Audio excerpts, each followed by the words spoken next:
skeletons and shivers down your spine. Shrieking skulls will shock your soul, seal your doom tonight. Spooky, scary skeletons speak with such a screech. You'll shake and shudder in surprise when you hear these zombies shriek. Yeah, man. The last time I sat down on the couch, were you here for it? Yeah, you were here. When the last time you sat on the couch, I'm right here now, babe. No, like, and we heard a snap, and you were like, did you just break the couch? Oh, yeah. Did you break the couch? And, no, because I checked out the like, lumbar board in the back. Totally fine, but, nothing has raced through my mind faster than, like, get your fucking life together than, like, breaking the cheapest couch in said household. And the fact that if we do live together, which we are going to, and we have a collective couch between us and Terry the Tickler. And Terry the Tickler, that you can't fucking break that couch, or I'm going to break your fucking neck. And when I say that, I mean out of love. And out of love, I'm saying this as well, is you need to be comfortable with me having sex with women all over the apartment, including your bedroom. No, fuck you. That's not happening. Not in front of the waifus. Not in front of the waifus. Alright, I'll cover all their eyes. Alright. And take off the GG blanket, too. That's going to really pinpoint. You can't bring that in there, because people are going to know that's me. No, it's a joke. You're a joke. Never joke. fuck in your room, in your bedroom. It's weird. That is weird. But it's hot at the same time, isn't it? Oh, and then I have a whiskey on the drink. floor, it's okay.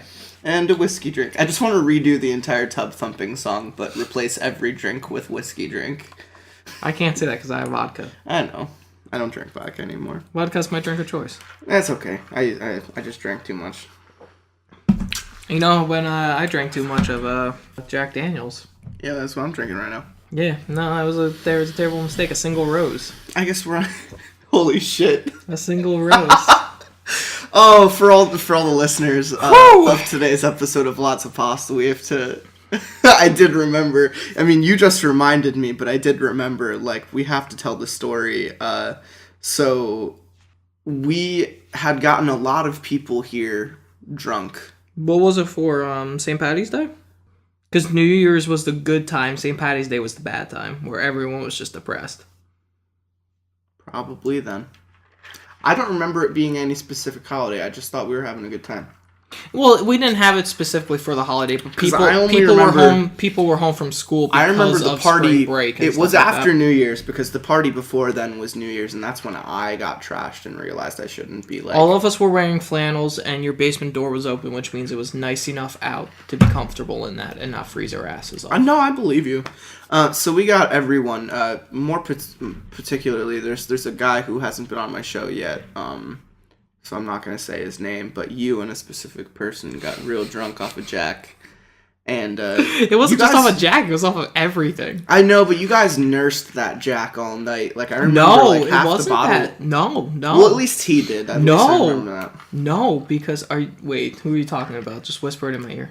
No, see? No, that's not who it was. What happened was it was a particular friend who hasn't been on the podcast and probably won't be on the podcast. The Moose? Yeah. It was his birthday.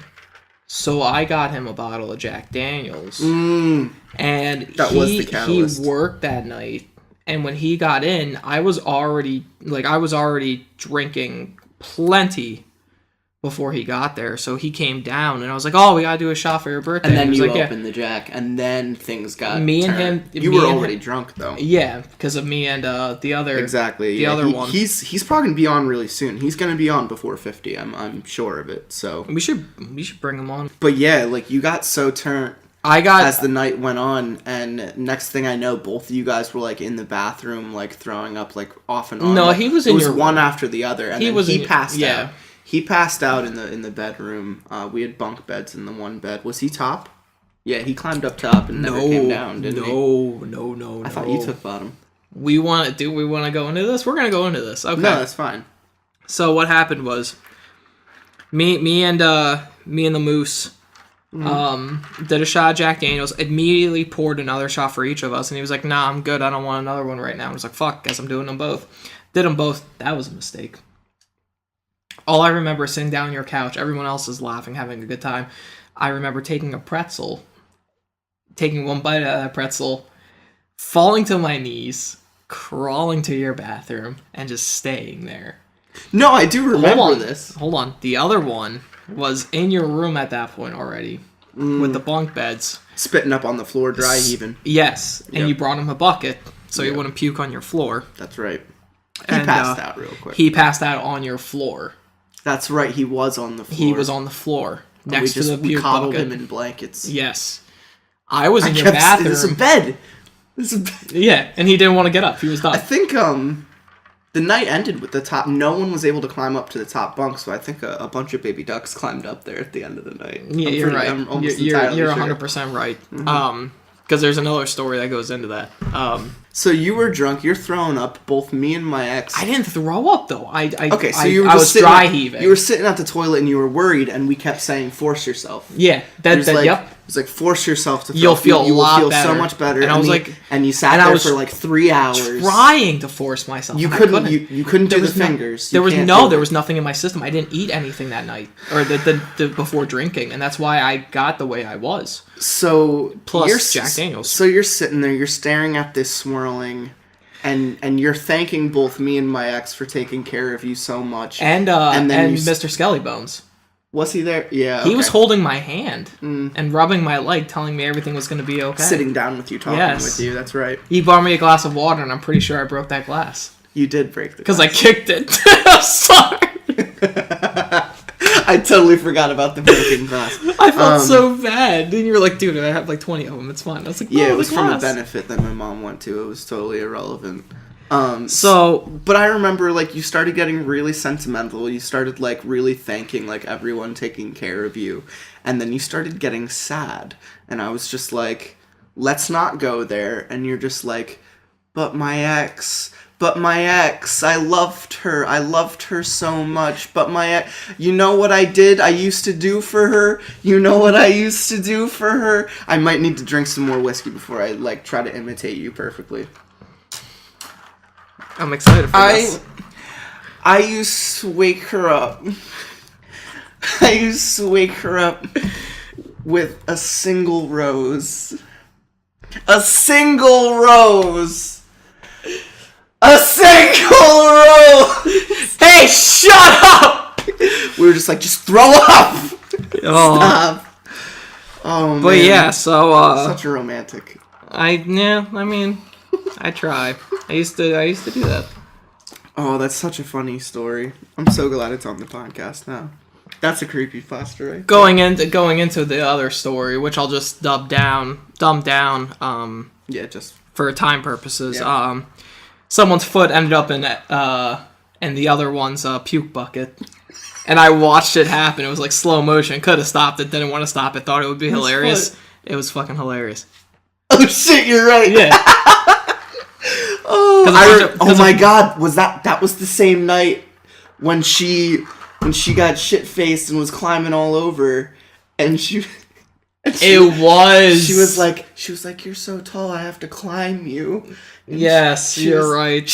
Hold me like you do when we're alone. Cut this out. It was the same night. You have to cut A that. single rose was the same night as Hold Me As You Do When We're Alone, and I know, I'm not gonna say his name. Didn't she also puke on your fucking floor upstairs and then walk away? He didn't know we were listening to that, but we were, and it was hilarious. Oh. It's still really funny though. That was a fun party. I was sober almost the entire time. No, she kissed me on the forehead. Great. No, I kissed her on the forehead. Great. I guess you took her virginity. God damn it. Fucking So, asshole. do you want to do the introduction here? So now that we're 10 minutes into this, Yeah, we shit got show? Disco Dracula here, and What's up, guys? I am gonna say it. We got flagged by Viacom for using the "Are You Afraid of the Dark" song, so I'm keeping your intro music down to like 15 seconds now to get them off our fucking See, that's something bags. heated about this. I gotta take off my sweatshirt. We got yelled at. We got yelled at for using the one like copyrighted song in the entire podcast. Like little fucking school children, we got yelled at. We got scolded. We got a little slap on the wrist. That's why on the YouTube uploads, by the time this comes out, we're gonna have like 20 episodes up on the YouTube, which is killer. On the YouTubes. But that was Gotta the add first. that Z. That was the first time we've ever been yelled at for copyright, and it's because no one cares about the podcast as much. It's when it's hitting YouTube that people get all shitty. So this is Lots of Pasta. This is a podcast where we read the creepypastas. We're doing some weird stuff today. I feel like this episode is going to be very reminiscent of your first one. Okay. It's going to be a little bit of a potpourri. I don't remember much of the first one. It's going to be a potpourri of... there wasn't anything about things going in dicks, right? No, but the first story God. we're going to read is very much based off... The reason I saved it for you is that it's based off literally the opening conversation of your first episode. Oh, nice. I don't remember that. Mm-hmm. You will when you see the story. You think the light bulb will go off? Yes, it I'll definitely remember? will. That was supposed to be a snap. There we go. That's a snap. But you wanted to start with a quick... yeah. You said you found something on Reddit No Sleep? Yeah. No, it wasn't on our sleep. It was just on Ask Reddit. Which, shit. I love Reddit. I go Yeah. on there more than anything, probably besides Facebook, maybe, and that's a problem. But I go on Reddit a whole bunch. I'm on there fucking 24/7. On Ask Reddit, for whoever doesn't know, it's just a basic subreddit where you can just pretty much ask anything. You can mark it serious. You can tag it serious that, you know, people can't joke in the comments or anything. It has to be serious answers only, because as the internet is, there's a lot of trolls. People can just say whatever they want. That's why they have the moderators, making sure that everyone's not being... Right, and if it's flagged super serious, they do a really good job at getting the bullshit answers out of there. So this was tagged as serious, and the topic was, what are some of the creepiest declassified? What are the creepiest declassified documents made available to the public? And off the top of my head, I could basically just say, like, government experimentation. Oh yeah, totally. Like, and that's one thing, like, without you even having told me beforehand, Mm-hmm. like, I would definitely go into Operation Paperclip. I don't even know what that is. When the Nazis were taking over Germany and there were scientists that didn't want to be involved with Nazi Germany anymore, they fled the country. And before, like, Project Manhattan, all the Nazi scientists that didn't want to be a part of Nazi Germany anymore were basically taken into custody under the U.S. under some kind of, like, vague phantom law of, like, you're not going to exist here. I just want you to know that. Like, our government said that to them. And they were like, as long as we're not over there anymore. And our government basically said, okay, but you're going to have to work for us. Okay. They called it Operation Paperclip, and they basically hid all the information about it. That does sound familiar now that you mention it. I didn't know that's what it was called, but it does sound Shout out to really the last familiar. podcast on the left for that could be teaching why me that shit. It sounds familiar. But yeah, you could get into it. So anyways, a user, this has 6,194 upvotes for the comment. It's not the top one, but it's the second top one. Says the U.S. has a history of testing the effects of radiation on pregnant women, newborn babies, and mentally handicapped people. In 1953, the U.S. Atomic Energy Commission ran studies at the University of Iowa on the health effects of radioactive iodine in newborns and pregnant women. In one study, researchers gave pregnant women doses of iodine-131. When they inevitably miscarried, they studied the women's aborted embryos in an attempt to discover at what stage and to what extent radioactive iodine crosses the placental barrier. In another study, they gave 25 newborn babies who were under 36 hours old, which is fucked up in its own right. Yeah. Iodine 131. Yeah, it's fucking depressing. I read this on my lunch break while eating a sandwich. This was great. Iodine 131, either by oral administration or through an injection, so that they could measure the amount of iodine in their thyroid glands, as iodine would go to that gland. Immediately after World War II, researchers at Vanderbilt University gave 829 pregnant mothers in Tennessee what they were told were vitamin drinks that would improve the health of their babies. The mixtures contained radioactive iron, and the researchers were determining how fast radioisotope... Wow, that's a word. How fast a radioisotope crossed into the placenta. At least 3 children are known to have died from the experiments, from cancers and leukemia. 4 of the women's babies died from cancers as a result of the experiments, and the women experienced rashes, bruises, anemia, hair and tooth loss, and cancer. From 1946 to 1953, at the Walter E. Fernald Fernald State School in Massachusetts, and an experiment sponsored by the U.S. Atomic Energy Commission and the Quaker Oats Corporation. Holy shit. 73 mentally disabled children were fed oatmeal containing radioactive calcium and other radioisotopes in order to track... That's fucked up. Yeah, in order to track how nutrients were digested. The children were not told that they were being fed radioactive chemicals. They were told by the hospital staff and researchers that they were joining a science club. That's just a tiny selection of these testings that... The fact that they got corporations to kind of, like... They probably strong-armed the corporations into it. It's just fucking mentally disabled it's all people... connected. And you can't trust any fucking thing about this. Mentally disabled people... babies. I knew about the mentally disabled people. I knew mothers. People tested on them since like the 50s. That just blows my mind. Pregnant mothers. Yeah. Newborn babies, like the world is a dark fucking place. Yeah. We think this basement's dark. It's the rest of the world. We're fucking safe in here. Speaking of and if the world darkness, happens, we're barricading ourselves in this. Speaking of darkness, no one will find I'll us. lead us into that first story I saved. Ooh. A warning to those thinking about accessing the shadow web. This is Did the light bulb go off? That was a good transition, and yes, it did. Literally, your first episode, you're like, "Don't access the dark web. You don't know. No, you don't know what you're gonna find. That's Exactly. right. So You're gonna click on one thing, thinking it's one thing, and you're gonna get another thing that you will not want. So this one is from the Other Side Tumblr, Adele. The Other Side. I hate you so much. I fucking hate that song. It's not even my joke.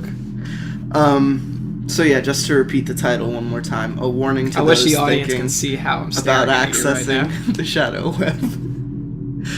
How well do you know the internet? Until weeks ago, I thought I knew it pretty well. Guess fucking again.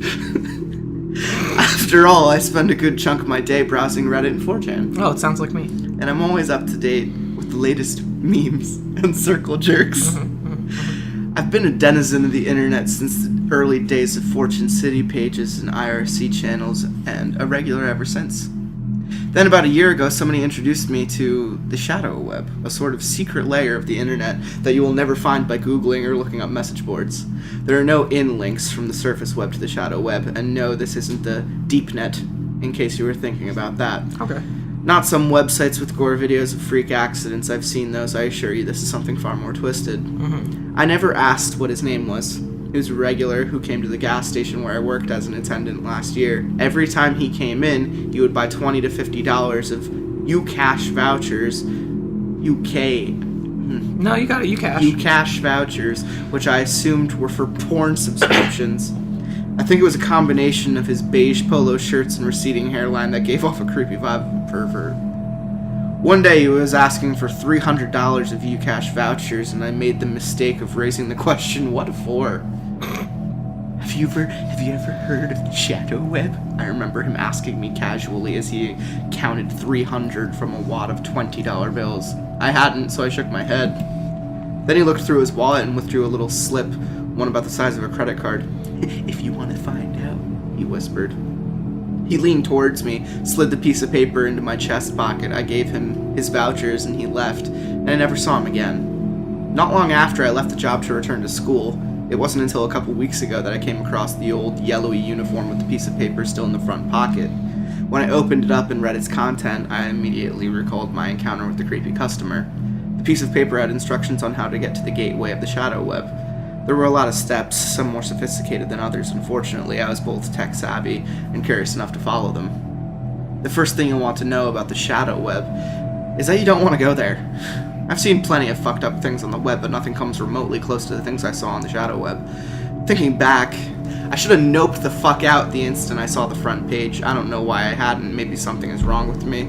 Probably. When I got to the gateway page, which resembles one of those welcome pages that pops up when you use the free Wi-Fi at the airport or the mall, the first thing I noticed was the word corpse fucking. Okay. Yeah, totally. Yeah. It was underneath a search field among 30 or so other words, which I assumed were the most commonly looked up things on the shadow web. Things like skinning and mutilation. Ugh. That should have been my cue to X out. Yeah. There were a lot of other things too, other than sexual content and graphic gore footage. Things like instructions on how to make do-it-yourself roadside bombs. Things like a Craigslist for cannibals and people who wanted to be eaten by cannibals. I've actually heard about that. Yeah, I have too. Yeah. Things like a marketplace to buy and sell stolen identities, either individually or in bulk. I spent almost an hour reading up on the leaked war documents and diplomatic cables on a site called Avenge Schweb. The website looked very retro, if you know what I mean. The layout had frames, and each frame had its own scroll bar. When I found myself clicking on links without thinking twice, I realized it became comfortable on the shadow web. Don't ask me how I came across the next website. Curiosity got the better part of me, and I clicked on things I shouldn't have. I'll spare you the actual name of the site because I know some of you will make the same mistake that I did, thinking it can't be that bad. It can. When I got there, I noticed the Ucash logo at the bottom of the page indicating the paid services were available. It was in fact a live webcam show, but you only paid if you wanted to be the director. Viewing was free. Beneath the live feed of the webcam was a login page to a chat room. It prompted me for a screen name when I clicked on the join button, so I entered ASDFASDGF, like I always do when commenting on Pornhub/X videos. Nice. Shout out. As soon as I got the pass to log on, a torrent of messages flooded the screen. Most of the messages were in English, a few were in Japanese, and I think some were Arabic or Farsi. The number of participants in the chat room fluctuated between 150 to 200 people, but that's the only number of people who bother entering the chat. I suspect many more were watching anonymously. The majority of legible messages were "start" or "go, go, go, go, go," or something to that effect. After about a minute, a man with his face hidden behind a hockey mask appeared on the feed. I remember him having a dark brown skin and being really skinny, like starving Ethiopian skinny. Shortly after that, everyone was set on Mr. mute. Skellybones. He's not black. He's skinny though. Yeah. Shortly after that, everyone was set on mute. Everyone except for one user by the name of Italian Goat, who I figured was the director of the show. That's when the screaming began. She was blindfolded and tied to a wooden chair with her hands behind her back. A bigger, darker man dragged her by the hair until she sat dead center on my screen. I watched her try to struggle free from the ropes, but she was so tightly fastened that you could see the bruising. God knows how long she had been tied up like that. Finally, the bigger man took the blindfold off and she stopped screaming. When she looked into the camera, she seemed to realize that what was about to happen. She started crying and begging the two men in what I think was Arabic. Then a message popped up on the chat. Italian Goat. I know, but what should the voice be? Lay her sideways on the floor. Not gonna be the voice. This is Italian. Bat. Fuck, I was just gonna do a really creepy voice. No, that's what I mean. I'm just Like a whisper I'm making almost. jokes. Like, lay her sideways on the floor. The director issued his first command. The skinny man saw the message and relayed it to the bigger man in their own language. Kick her in the stomach. The skinny man continued with his translations. Kick her in the face. The screaming got louder and louder. What the fuck was I watching? That was it for me. I reached my cell phone ready to call 911. Stomp on her tits. Stomp on her tits! Tell your friend to kick harder. I paid good money for this. I was in so much shock at this point that I couldn't take my eyes off of the screen. The kicking went on for another 10, 20, 30 seconds. It seemed as if it went on forever. Now slit her throat. When I read that last message, the churning feeling in my guts intensified. No. I kept thinking, somebody stop this. I tried to type into the chat, but the input field was grayed out. The woman cried even louder once she heard the man relay the last request. Wait, no. Not yet. The skinny man held one hand up to the signal his partner to halt. My breathing returned to normal for a second, thinking the woman was spared, at least for the time being. Then the director continued. Take her eyes out first. The skinny man stared directly into the webcam. I couldn't see the entirety of his face, just his eyes and the small patch of skin around each one. In his eyes, I searched desperately for the slightest hint of hesitation. Please put a stop to this, I prayed, but I kept the mouse cursor hovered above the close button, in case they did not, and then the skinny man began typing, and a second screen name popped up on the log. Admin. Another $500, he requested. My mind froze when I saw the number. $500. This woman was being tortured and possibly killed for a meager sum of $500. I was making as much every other week at the gas station, and I was barely making minimum wage. If I could offer $1,000 to stop this, I would. I would empty out my savings account if it meant saving her life. I would. I swear on my life I'd pay anything to stop this madness. Okay. I quickly shut the screen off before I could see any more. I wish my common sense would have kicked in earlier. I ran out of the yard where I regurgitated about 2 meals worth of vomit. It had been a long time since I felt this sick from watching something. When I was in junior high, with some friends showed me a clip from Rotten.com. It was the one where the man had his skull sliced in half by rotor blades of a helicopter. He was in the midst of repairing, and then over the years, I've seen many more videos like that one. Even that I don't get the urge to puke in my mouth anymore. But let me tell you this, seeing live footage of a real person being tortured is stomach turning on a whole different level. When I was done spitting out the last bits of bile in my mouth, I heard screaming coming from my room. It was then that I realized that my haste to turn off the monitor, I had forgotten to turn the speakers off as well. Her screams got worse and worse, until finally I was able to reach behind the desk and disconnect the speakers from the computer. The silence that followed was unbearable. It was as if my own hands, I had silenced her, killed her. I felt remorse, such as that I have never felt before. I killed her. I thought to myself again and again, I killed her. The feeling was unreal. I had to find out if she was alive. As I reached over to turn the screen back on, a voice inside my head begged me to stop. I do not want to see what I'm about to see. But before I could stop myself, my hand had already acted. The image on the screen was an image I will never, ever forget. The severed head of the woman sat there straight across from me, both eyes missing from their respective sockets. That face, that warped, misshapen face that had haunted me ever since. Even now as I write this, I can feel her hollow eyes glaring at me from behind. I sleep with all the lights on, TV, but nothing helps. Right before I shut down the browser and reconfigured the network settings to access the good old regular internet, I remember seeing one last line on the chat line. It read, "Admin, thank you for watching. The next show will be in 1 hour." Jesus Christ. Yeah, dude. That was heavy. That was some heavy fucking shit. Yeah, man. So that's gonna prompt me to asking you, what's the worst thing you've ever seen on the internet? There was a cartel leaked footage about executions of 2 different people. One of them was done with a knife, the other one was done with a chainsaw. Oh shit, okay. And it was live, like, it was happening as we watched it. And they were gagged, I think. The dude who had his throat slit immediately slumped over, like, probably shock took him out and then he just bled out. But the dude who got chainsawed, I swear to God, he was just fucking flailing. He was just, he was going nuts. Oh, and then when I'm assuming they had, like, when I went black hoods to on now and stuff what like that. what actually, like, that didn't cause me to actually hurt, because part of me thought, like, they were covered in tattoos. They were probably opposing cartel members or from a different gang or something. So it was some in-gang bullshit. Right. And I know shit like that happens, like, all the time between gangs everywhere. But what really got me was that last podcast on the Left's show when they showed the guy who got his fingers chopped off with a hatchet just because he was stealing. He probably stole something. Yeah. Now that got me, because the way like it has stayed with me, because the fact that he didn't get all the fingers in one shot. That hurt to watch too.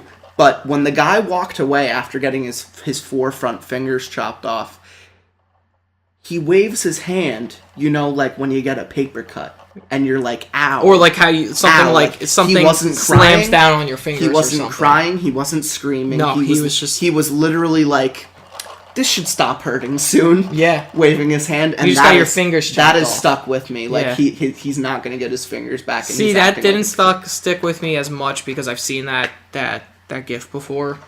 Before seeing the live show. Last podcast. Now, last podcast, I do have to defend them a little bit. It's a part of their bits that they do at the end of their live shows. They called it something for you, something for me. Yeah. And it's like pictures of kittens or like smiling dogs, something stupid, and then really literally 5 seconds of something fucked up. Yeah.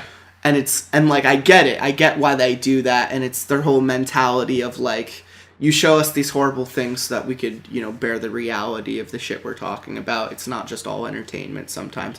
But like, and then they show us puppies. It's like eye bleach. It's like our eye bleach. Yeah.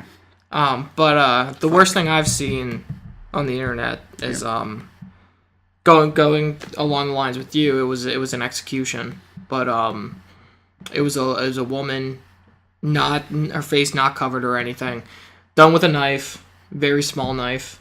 Just I can't remember if it was a beheading, but I think it was. It was definitely a beheading. But it was just like a sawing with a small like knife. A constant sawing? Yeah, it was like they went down the one side of her throat, of her neck, down the other side of her neck, around the front, around the back, and then basically, like, they just kept doing that until they basically ripped her head off. That's fucking nuts. Yeah. And, like, at the time, I was just like, is this real? Is it fake? I don't know. But that's thinking back, it was probably real. There is a website called bestscore.com that's their specialty. Like, it's just shit like that. It's live leak stuff. It's pictures of car accidents. It's shit like that. And it's just like, I remember getting very curious at one point in my life and looking at that, and I got like 2 pages down, and I was like, I can't fucking do this. Like, no, I don't blame you. I would see things, and I'm like, I feel bad for this person's family. I feel bad for this person. I can't do it. The reason the cartel thing sticks with me is because after the first guy goes down and the heavier guys, you hear that chainsaw rev up off screen, and he just, like, shakes his head vigorously. But when the guy brings the chainsaw to his neck, he fucking sits there and takes it like a champ. When that chainsaw touches his neck, it bounces back. Oh! Because it can't handle it, and all that you see is just like a splutter. Literally a splutter come out of his neck. And then they just take the rest of it. I X'd off the page before I could see him get decapitated. I just couldn't do it. I couldn't do it. That's rough. So they must have hit like a collarbone or something. It was fucking nuts. Because you got the collarbone right there. You got a lot of muscle there, but I feel like a chainsaw, unless it's really dull, will cut right through that. Because skin, let's be honest, skin is fucking weak as shit. If a piece of paper can cut into skin, a chainsaw can do dermis. Yeah, totally. In other episodes, either with you or without you, we've talked about this one. We have talked about this one. Totally. And I got excited reading the title of this.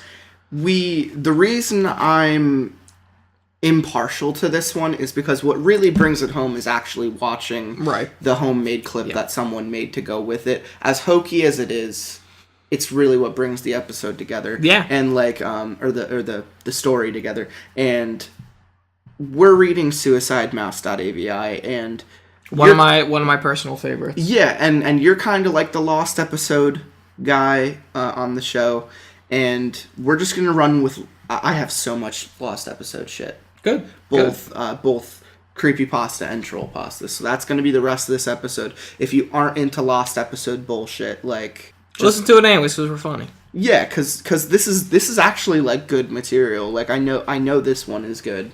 Oh, Suicide Mouse. Yeah, it's great. It's along with Squidward Suicide, it was one of the first. It is up there as one of the most popular like lost episodes. Yeah, it was one of the first things that brought me into the world of like creepypasta and stuff like that. And it's all you. Okay, I'm gonna take it away. So this is SuicideMouse.AVI, and it's also from Toast. Yeah. So do any of you remember those Mickey Mouse cartoons from the 1930s? The ones that were just put out on a DVD a few years ago? Well, I hear there was one that was unreleased to even the most avid classic Disney fans. According to sources, it's nothing special. It's just a continuous loop, like the Flintstones, of Mickey walking past 6 buildings that goes on for 2 to 3 minutes before fading out. Unlike the cutesy tunes put in, though, the song on this cartoon was not a song at all, just a constant banging on a piano as if the keys for a minute and a half before going to white noise for the remainder of the film. It wasn't the jolly old Mickey we've come to love either. Mickey wasn't dancing, not even smiling, just kind of walking, as if you or I were walking, with a normal facial expression, but for some reason his head tilted side to side as he kept this dismal look. Up until a year or two ago, everyone believed that after it cut to black, that was it. When Leonard Maltin was reviewing the cartoon to be put in the complete series, he decided it was too junk to be put on the DVD, but wanted to have a digital copy due to the fact that it was a creation of Walt. When he had a digitalized version up on his computer to look at the file, he noticed something. The cartoon was actually 9 minutes and 4 seconds long. This is what my source emailed to me, in full. He is a personal assistant of one of the higher executives at Disney and acquaintance of Mr. Maltin himself. After it cut to black, it stayed like that until the 6th minute, before going back into Mickey walking. The sound was different this time. It was a murmur. It wasn't a language, but more like a gurgled cry. As the noise got more indistinguishable, and loud over the next minute, the picture began to get weird. The sidewalk started to go in directions that seemed impossible based on the physics of Mickey's walking, and the dismal face of the mouse was slowly curling into a smirk. I do remember that from the clip. Yeah. On the 7th minute, the murmur turned into a blood-curdling scream, the kind of scream painful to hear, and the picture was getting more obscene. Colors were happening that shouldn't have been possible at the time.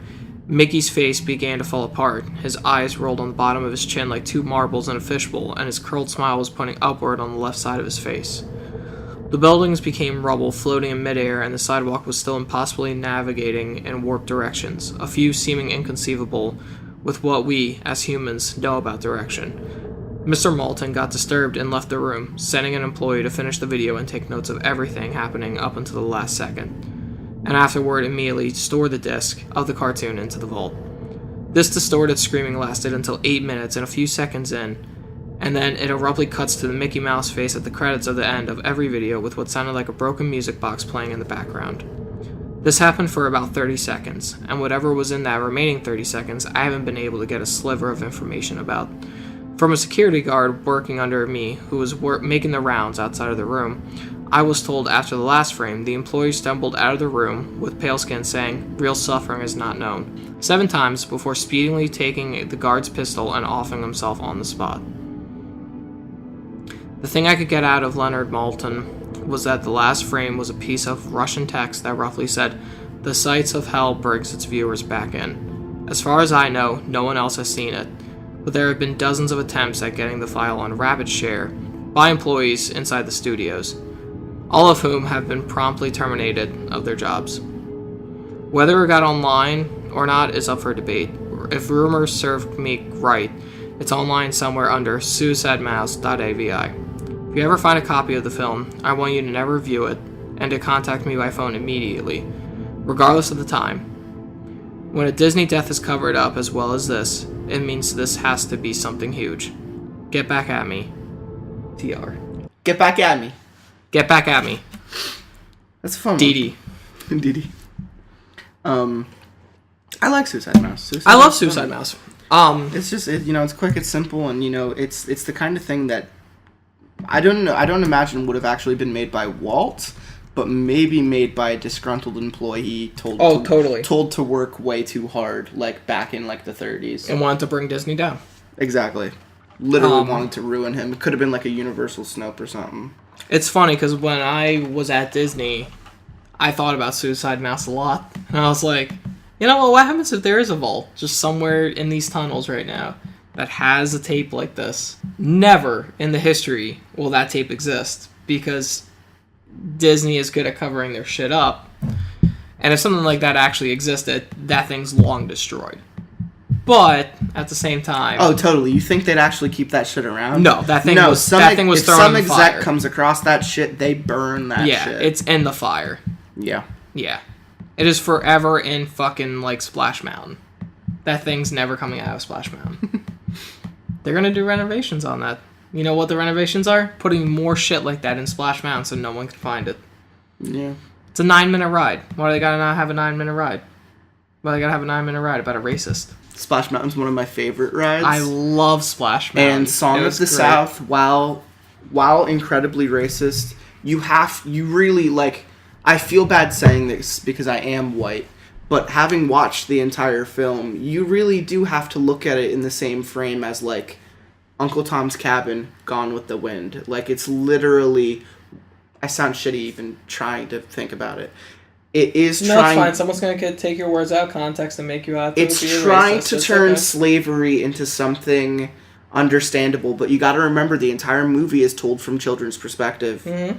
The entire movie is told from children being told a story by a slave on the property of like a southern pasture. Like, exactly. Granted, they never say the word slave. He's never treated like a slave. No one ever says anything. It's literally just a black guy telling stories to 2 kids. So but the undertones. You have to it's impossible slavery. Not to read the undertones on Song of the South. And like even that title, it's like you could have named it literally Zippity Doo Dah, and it would have gotten 50% better. But you had to call it Song of the South. Yeah. But anyways, Song of the South, like they sing it constantly. We're racist. Zippity Doo Dah, burn the blacks. Oh my god. So, someone's gonna take that out of context. I'm not racist. I'm literally like that's how blown out of proportion that entire No, I agree. No, I 100% agree. And like I get what I you're saying. love the animated segments of that movie. Mm-hmm. I've actually wondered why they didn't salvage the 45 minutes of that movie that is animated and just get rid of the 30 that's live action. But it's because Walt was a stickler. That's all it comes down to, is he didn't want to sell an incomplete product. Right. And his original idea was for it to mesh like that. Empty lot. Anyways. But that's like first-hand note about that movie. That shit inspired Roger Rabbit. Yeah. And I love Roger Rabbit. Like, Mary Poppins is right there next to it, too. But, like, Song of the South came out after. So, I'm going to read another Lost episode bullshit. Before you get started with that, yeah, go watch the Suicide Mouse.AVI if you're listening to this. Oh, yeah. If you've never actually seen Suicide Mouse, it's incredibly easy to find. Yeah. No, and it's just YouTube. It's not just YouTube it. It's on It's YouTube. not creepy. I don't get creeped out watching it. It's just, It's a little unsettling. It makes me uncomfortable, but I mean, it's nothing too hard to handle. You know, it's not a live leak shit. You watch that in a dark room with headphones on, you're going to get a little uncomfortable. It's a little unsettling. Oh, yeah, no, The I can't. screaming is what does it. I never watched the entire 9 minutes. I think I've watched a collective 3. I skipped. I watched minute from the beginning, minute from the middle, minute from the end. I've watched all of it, and it's just unsettling how he speeds up, How and it keeps things going? gradually change. Yeah, no, I can imagine that has a kind of like maddening effect. This one, just to switch off a little bit, is from your favorite Unsettling Stories. Mm-hmm. Wouldn't be surprised if this has something to do with genitalia. No. This one's called the episode of Nickelodeon's Double Dare that will never be aired in the United States. Because it has something to do with a dick? Maybe. No. There's an interesting history behind satellite No. dishes and satellite broadcasting in the hate early you. 1990s. Some broadcasters intentionally scrambled their signals to prevent unauthorized reception by viewers who didn't pay to receive them. Others, though, after the fall of the Berlin Wall and the explosion of the satellite dish used across the former Eastern Bloc, saw a great opportunity to reach a new audience. Whether or not they'd admit it today, Nickelodeon is one of the opportunistic broadcasters. Viacom. Fuck you, Viacom! Nickelodeon's parent company committed millions of dollars to research and develop better broadcasting technologies to saturate new markets with children's programming, hoping those kids would grow up and have subconscious loyalty to the Nickelodeon brand and various programs. What this meant was the launch of new, highly experimental satellites and ground-based satellite dishes. I mean, we're rewatching Are You Afraid of the Dark right now, and it's been off for 10 years, so yeah, I guess you could say they imprinted on us. The hardware deployment was completed in December of 1991, 2 weeks before the collapse of the Soviet Union. In September of 1992, the first and only broadcast using the new technology was conducted.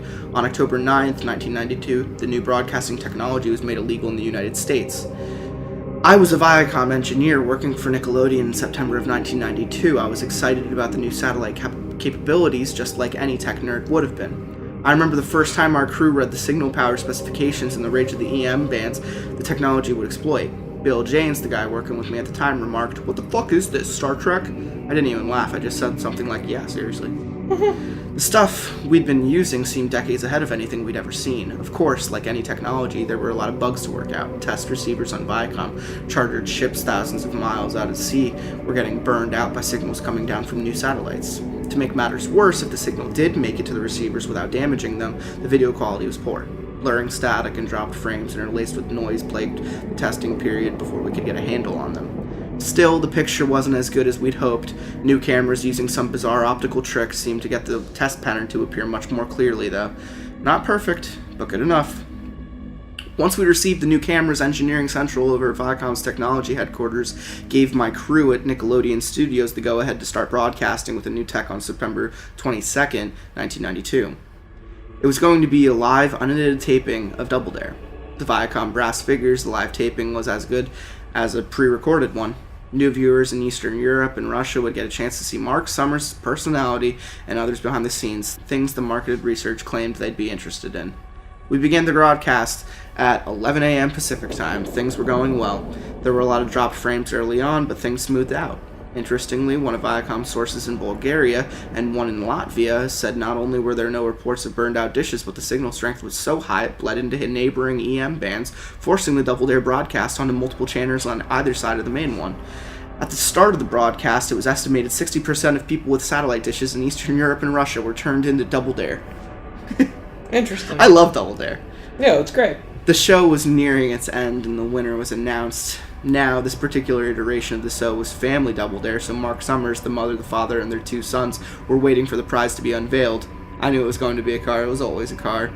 The studio lights dimmed, and the moment the car was unveiled, the multicolored strobe light effect was turned on. There was a flash of heat, a brief scream from one of the family members, and Mark Summers was standing alone next to the car. In the headphones, I heard panicked shouting from Engineering Central. There were lots of voices and a ton of background noise, but one clear voice came through. "Turn it off!" I had the crew kill the cameras and I cut the broadcast feed. Mark Summers looked at me and my crew turned around and headed towards his dressing room. Lots of things happened at Viacom and Nickelodeon after that. Reports began trickling in from Eastern Europe about a devastating and inexplicable accident involving people with illegal satellite dish connections. Corporate circulated an internal briefing. I wasn't supposed to see it, but I knew a guy over there who shared it with me. The report included photographs. 20 years of therapy have done little to erase what those pictures contained. The moment the lights strobed, they triggered something in the experimental optics in the cameras. Whatever that something was, the organic matter in front of the cameras flashed out at a point in space. We'd never been able to figure out how or why it happened, nor were we able to figure out why the 4 family members reappeared in each and every location the broadcast was received. 4 people, copied tens of thousands of times, were beamed across the world. What? But the worst part was how they came out. Once the family signal reached the dishes and came through the television and connected them, they merged with every single living thing that had their eyes focused on the screen, one cluster of 4 family members occupying the space of each viewer's eyes. What? Those were the photographs I saw, and there were hundreds of them, not just in Eastern Europe either, but friends of mine from the control rooms at Viacom and Nickelodeon. Viacom spent billions of dollars to keep this quiet. The Eastern European governments, desperate for the cash to aid in their independence, agreed to bury the incident after receiving cargo planes full of cash. All the Viacom and Nickelodeon employees who witnessed or were associated with victims received large settlements to shut them up. We then had to sign something promising we never talk. I signed it. The thing is, I'm not going to be around much longer. Cancer's got me pretty good. Viacom will come after me, but I've got nothing they can take away that hasn't already been claimed by what's eating me away. But I'm not telling you this because of what happened in 1992. What's done is done. There's nothing more that can change it. Here's why I'm telling you this. It's one thing that's been bothering me all these years. Mark fucking Summers. Summers was directly in the shot with the family when they disappeared. He didn't go anywhere, though. He was perfectly fine. He just walked away. He's a reptilian. He's a reptilian from the subterranean! He's a fucking reptilian, dude! I did my best to not let it bother me, and for a while it just stuck with me as one of those weird things. Last weekend, though, when an orderly was helping me off the elevator and out to hospital, I saw Mark Summers walking by. Everything flooded back at me once, so I stopped him and asked, "Mark, so what really happened on that day in 1992? Pretty weird that you weren't affected, huh?" Mark just looked at me for a minute before a smirk appeared in the corner of his mouth. "Not that weird, actually," he replied. His left eye drooped, and I saw lights and what appeared to be fiber optic cable tangled inside his skull. Not that weird at all.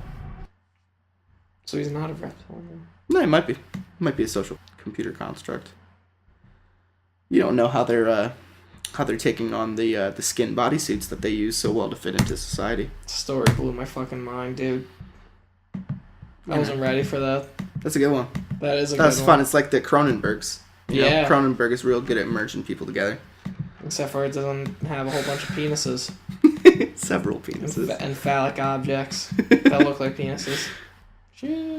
So this one's a Simpsons lost episode called Dead Bart. Interesting you picked this for me. Do you know that I'm a massive Simpsons fan? I do know you're a massive Simpsons fan. Okay. That's why I didn't want to read this one. Alright, well thank you. Thank you for giving me the honors. Mm-hmm. I love The Simpsons. Simpsons are great. I also know this story quite well. This is another one that got me started with. You know Dead Bart? Yeah. Oh, fuck yeah. I don't know it as well as Squidward Mouse. Suicide or Suicide Mouse, but I do know it. You know how Fox has a weird way of counting Simpsons episodes? They refuse to count a couple of them, making the amount of episodes inconsistent. The reason for this is a lost episode from Season 1. Finding details about this missing episode is difficult. No one who was working on the show at the time likes to talk about it. From what has been pieced together, the lost episode was written entirely by Matt Groening. During production of the first season, Matt started to act strangely. He was very quiet, seemed nervous, and morbid. Mentioning this to anyone who was present results in them getting very angry and forbidding you to ever mention it to Matt. The episode's production number was 7G44. The title was Dead Bart. In addition to getting angry, asking anyone who was on the show about this will cause them to do everything they can to stop you from directly communicating with Matt Groening. At a fan event, I managed to follow him after he spoke to the crowd, and eventually I had a chance to talk to him alone as he was leaving the building. He didn't seem upset that I had followed him, probably expected a typical encounter with an obsessive fan. When I mentioned the lost episode, though, all color drained from his face and he started trembling. When I asked him if he could tell me any details, he sounded like he was on the verge of tears. He grabbed a piece of paper, wrote something on it, and handed it to me. He begged me never to mention the episode again. The piece of paper had a website address on it. I would rather not say what it was, for reasons you'll see in a second. I entered the address into my browser, and I came to a site that was completely black, except for a line of yellow text, a download link. I clicked on it, and a file started downloading. Once the file was downloaded, my computer went crazy. It was the worst virus I had ever seen. System restore didn't work. The entire computer had to be rebooted. Before doing this, though, I copied the file onto a CD.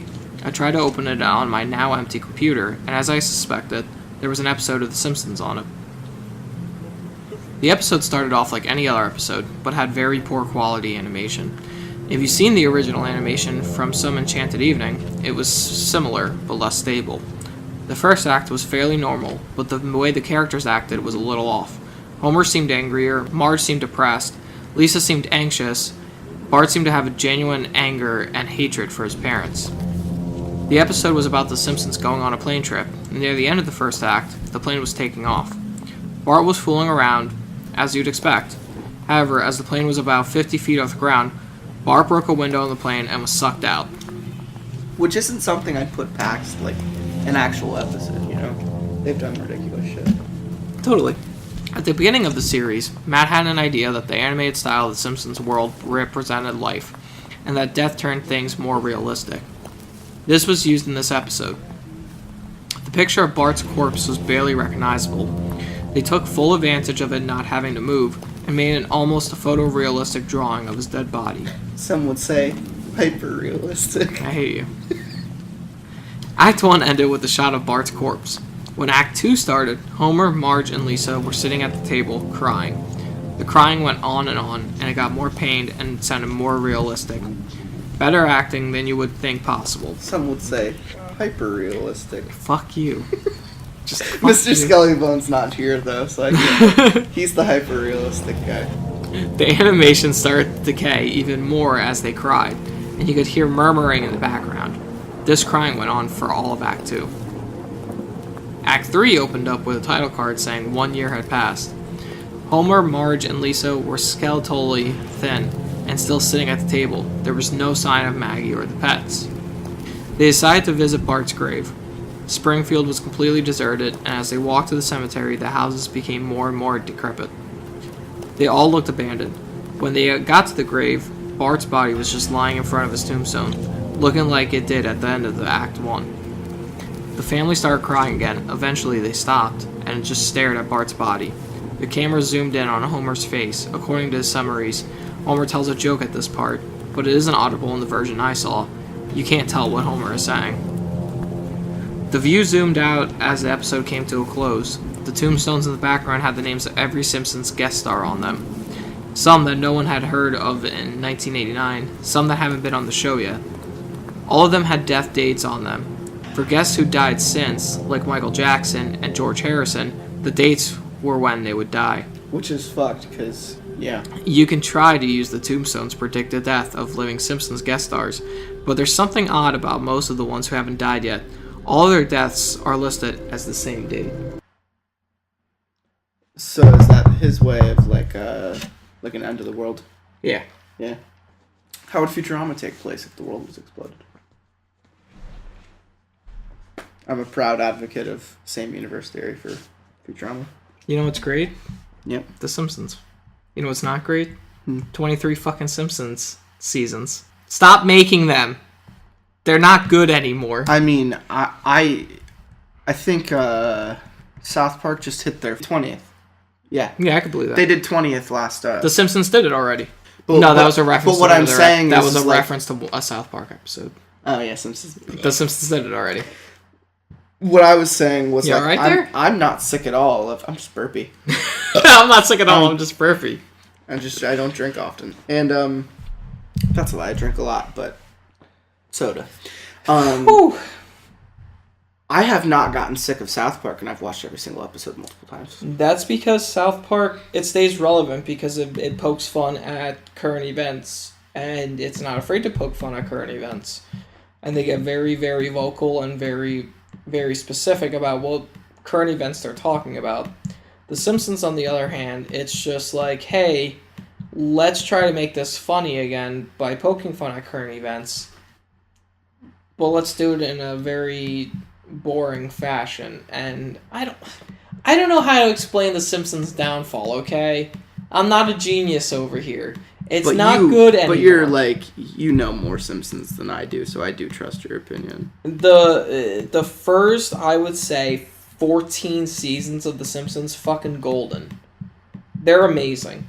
Fucking love it. I used to watch 3 episodes a day with my parents. It used to be on Fox. It used to be on like 6:30, 7:30. Like, and that's what we would do. We would watch The Simpsons. Guess what? New Simpsons sucks. Get it out of here. Does it really? Yeah, it's not good anymore. I really don't know what it is. I don't know if the style of comedy changed. I don't know if the writers changed. Simply because I don't watch it that much anymore. But the little bit that I have seen, it's just, it's not as good. It's not funny. And I understand things change with time. But it's just, it's not, it doesn't capture the magic that it had previously. And I feel like Family Guy is a very good referential comedy. It went from sitcom family tropes to referential comedy. Exactly. That was a good point. And while I dislike Family Guy a lot, I still like The Simpsons. It will always have a place in my heart because I love that family so much. And that's something that I feel like you can't say about Family Guy. You can't say that about American Dad. You can't say that about a lot of cartoons nowadays. That a family matters that much to America. They have a theme park. They have a section of Universal. No, I know. It's great. It's a fun huge front thing. ride, too. Oh, yeah, it's great. It used to be Back to the Future, right? Yeah. Yeah. Which, Back to the Future is one of the best franchises ever made. Fucking love Back to the Future. Who doesn't? Who doesn't like Back to the Future? I know. Dumb people. Yeah. You don't like Back to the Future? Stop listening. You're not wrong, though. Continue listening. It's okay. Everyone has their opinion. We're going to switch over to Trolls for the last couple minutes. Short ones. Speaking of Trolls, you ever see that movie Trolls? It's fucked up. Don't watch it. That's great. Troll 2. No, I mean, like, Trolls, the animated movie with them singing. Oh, with JT. Yeah, JT and Anna Kendrick. Oh, I would.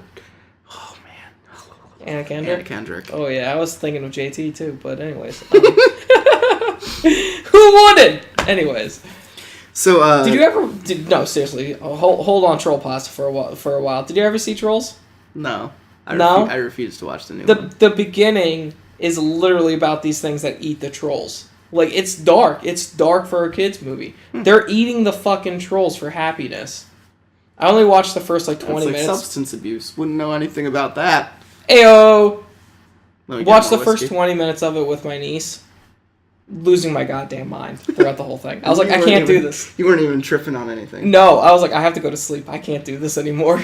It's the only way that I'm watching Trolls is if I'm on, mushrooms or something. Honestly, the background characters in that movie, though, phenomenal, top-notch. Want them as pets. Like, they're amazing. There's, bugs that are just amazing, and they're go cute. Ahead and tell you to shut the fuck up now. Fucking... Are you serious right now? Yeah, we're at an hour. Don't fucking blame me for I'm trying to keep the episodes more concise. I don't want to cut a lot of this. I'm gonna cut you. So this one's... You're keeping that in. Yeah, I am. So this is a lost episode Troll Pasta. which is a very niche corner of comedy, I imagine. But I'm going to read this one. It's called Pearl Gets Herself Dead, which is fun.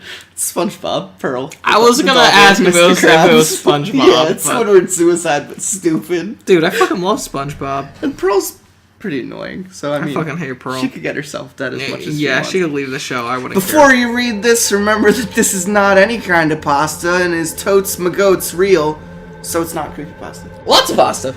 Troll pasta, and definitely not ravioli. Hello, my name is Ronald Spice. Me and my sis, Rachel Spice, are huge fans of Steven Universe, or at least we used to be. It's not SpongeBob. It's Pearl from Steven Universe. I fucking hate Steven Universe. No, I like Steven Universe, but I gotta say, Pearl is definitely the most annoying character in Steven Universe. You know who that is? The white, tall one. Okay, I do know who that is. You see, it all started with a lost episode of Steven Universe I heard rumors about. Apparently, it was cut by Cartoon Network. When I asked Rebecca Sugar about it, she was all like, "Lost episode? What a lost episode? We don't have a lost episode." She was acting so much like Pearl, I thought that her nose would turn pointy and beak-like, but then I remembered to find it. And find it I did. But I wasn't ready. You see, it all started on a rainy day in my Florida town. The rain made the ground muddy. I stepped in a mud puddle and I felt myself stepping on something. I pulled it out, and it was what looked like a wooden chest. I opened it, and a guy handed me a pink VHS tape. It had a Steven Universe lost episode on it, written silver Sharpie on the label, and what I instantly recognized as Rebecca Sugar's handwriting. I took it home, dried it with a paper towel, and showed Rachel. She looked at me with a look of horror. We had to find a VCR player to play it. We hooked the VCR in and just threw the VHS tape in with excitement. It started with a title card that read Pearl's suicide. The scene then cut to Pearl shape-shifted into a maid outfit cleaning things with a purple feather duster. It coughed, making me realize that it was actually Amethyst.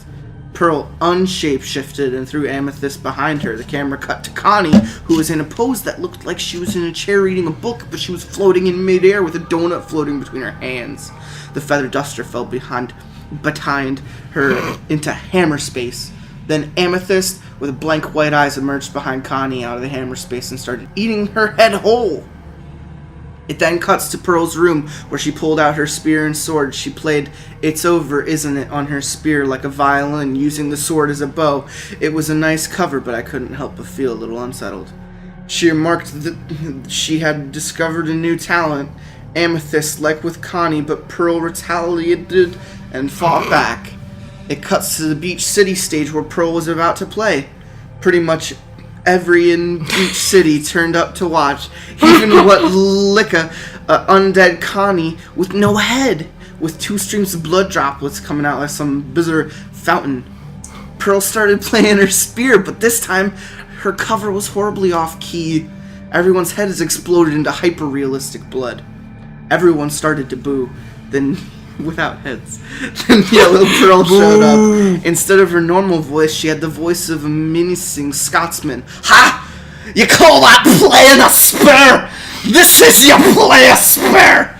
She played a really fast-paced fiddle solo that sounded really hard to do while making Yellow Diamond's angry face. Pearl ran off the stage on all fours with a stupid grin on her face.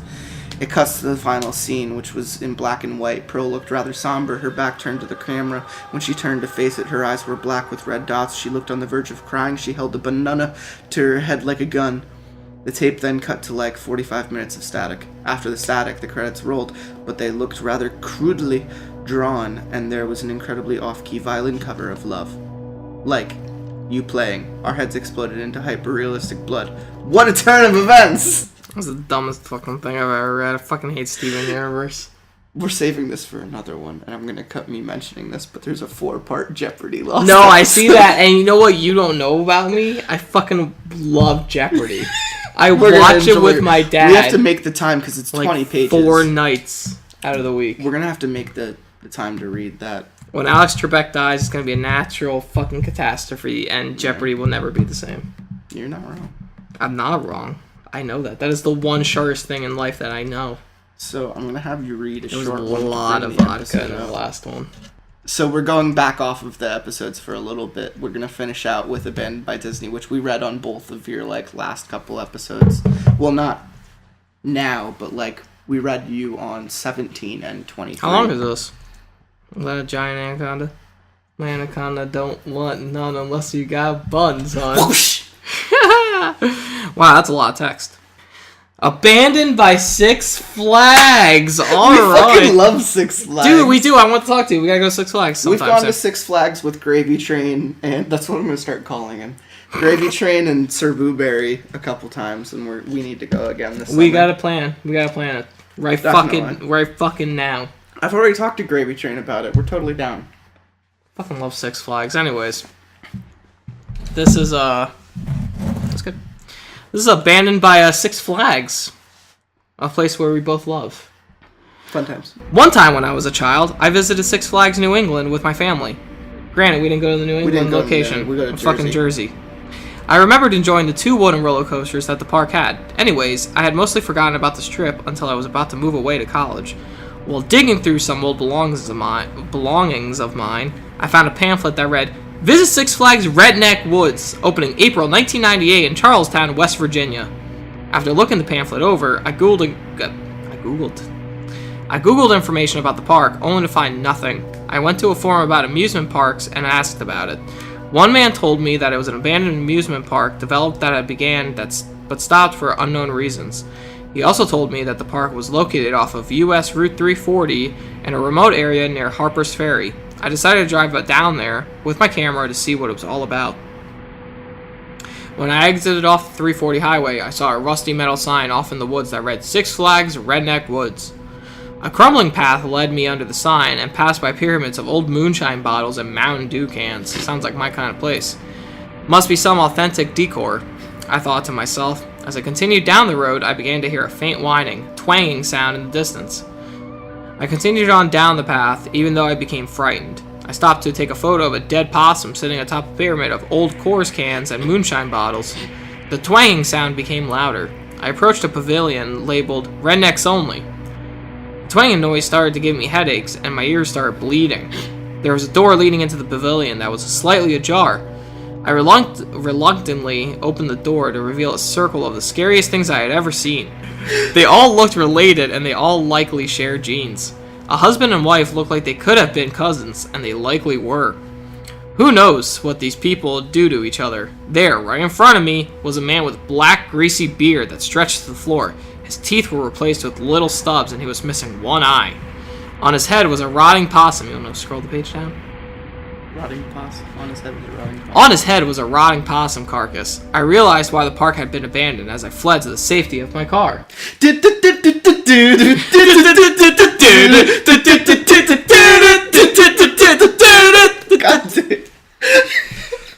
That was good. It's such a good one to end the episode on. So he went to Redneck County. I'm just gonna have to play like banjo songs that entire time. There has to be like royalty-free banjo music I could get. I mean, it's banjo music. Jesus Christ, dude. Six Flags. It's a great time. You haven't been to Six Flags? Go to Six Flags. It's a pretty fun time. We haven't been. I haven't joined them, even like with or without you, since the last time we went. Yeah. So this was lots of pasta with Disco Dracula. Do, and that's all I'm gonna do so we don't get in trouble. Fuck you, Viacom. Just gonna keep saying it. How'd you enjoy this episode? I loved it. That was a good episode. It was a fun time. We covered a lot of various, things. It was very reminiscent of like all the episodes that make your episodes so good. Yeah. We covered some Abandoned by shit. We covered some Lost episode shit. We covered some dark web shit. Like we hit fucking Suicide Mouse. We hit some big ones today, and we're getting ever closer to episode 50. We're in that big 5-0. I hope everyone's ready. I haven't talked about it on the show yet, but we got a special planned for you for episodes 50 into 51. It's gonna be a group. It's going to be a group one, so I'm hoping to get maybe 6 to 8 people to come in for the special. I won't tell you what about, but let me tell you, I got like 20 pages of material, and it's great. This was lots of pasta with Cat and Beth. Thoughts. And I hope everyone got nice and toasty. And Disco Dracula. You didn't say my name. You said this is. I already said your name. This was Lots of That's Pasta. why we Captain sang your Death. song. God damn it, dude. God damn it, you. You fucking kidding me right now? You fucking kidding me right now? You wanna go? 2 to the 1, from the 1 to the 3. I like good pussy and I like good trees. Smoke so much weed you wouldn't believe, and I get more ass than